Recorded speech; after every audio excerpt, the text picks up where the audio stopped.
some of your children were coming home with marks, with scratches, with bruises. Could you elaborate a little bit on some of those examples that maybe were especially concerning, that really raised some alarm bells in your minds? My son was 5 at the time, and he had very specific like fingerprint bruises, and they were like on his shoulders like this. So it looked like someone had grabbed him like this or held him down on the ground like that. And I mean, I could put my hand up and see it like on both sides of his arms, like these fingers in the back and the thumbprint in the front. You could line them up like almost perfectly, that they had held him. And he's 5 years old, so there's no reason to squeeze a kid like that tight that you're going to leave bruises. He doesn't bruise easily at all. With Levi, I noticed that he cried every day. He loved school, but then all of a sudden he just started crying every single day. He cried, and then I was constantly he was constantly coming home with different clothes on, and I was like, why are his clothes different? And they were like, well, no one could explain, oh, he had accidents. And then it was a student aide that he went to the after school and the morning and after school program that said, can I show you something? And then that's when she took me to a room and showed me where he was being basically locked up in a room with a little window on the side. He was being locked up for 5 hours a day because they could not control or handle his behaviors. And she said that they're physically restraining him. And then I asked her, I said, can you show me what they did to restrain him? And, I understand that, if it's an autistic child, sometimes they can get a little ruly, but the way they were restraining a third grader, basically, was they were putting his hands behind his back and pushing him like this, and which is completely illegal. Like they're supposed to be trained in CPI techniques, which in half for their safety, you can't put their arms behind their backs. It's 2 people, 3 people should be, handling him properly so that he doesn't get hurt, so that he's not injuring himself or injuring other people.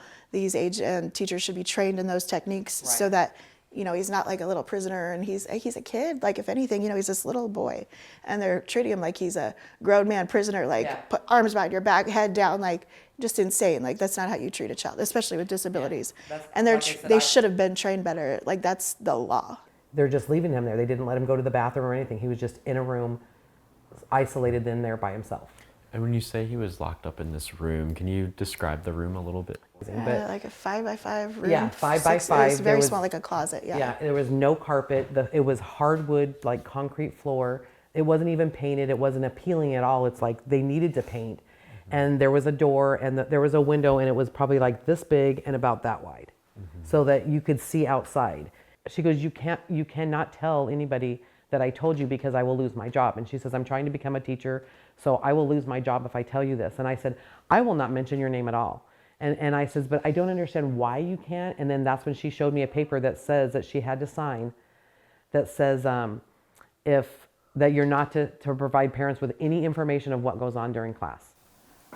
I was always telling the teacher about Diego, about him coming home with bruises and scratches, and I would take pictures of him, and they were always like never any answers. They would not tell me anything. I would say we were concerned from the start when Lily went to Peoria Unified School District. She did not have autism. She was not diagnosed with autism.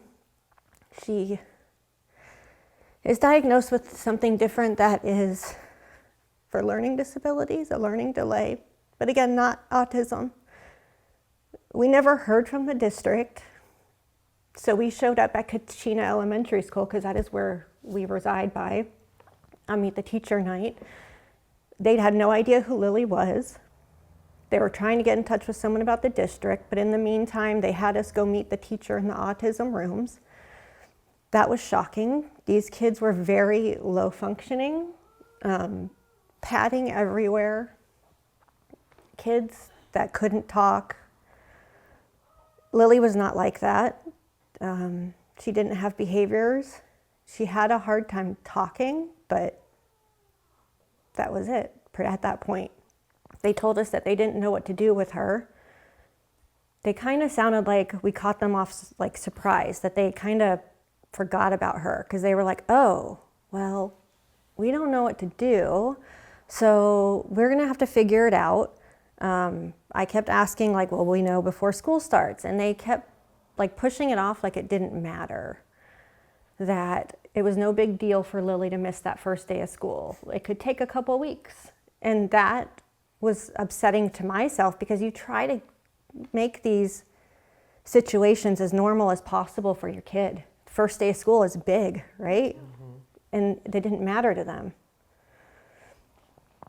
And so she was put in the autism program. I was never given options. I was never advised there was other programs. It was, this is what we have, this is what's available, this is what she's doing.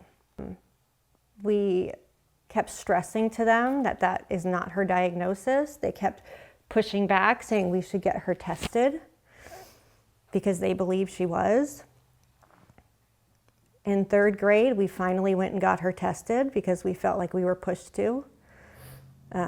It did come back that she's autistic, but they said she is like the slightest, like barely, like if anything, like that very lowest level. But I got the diagnosis, right?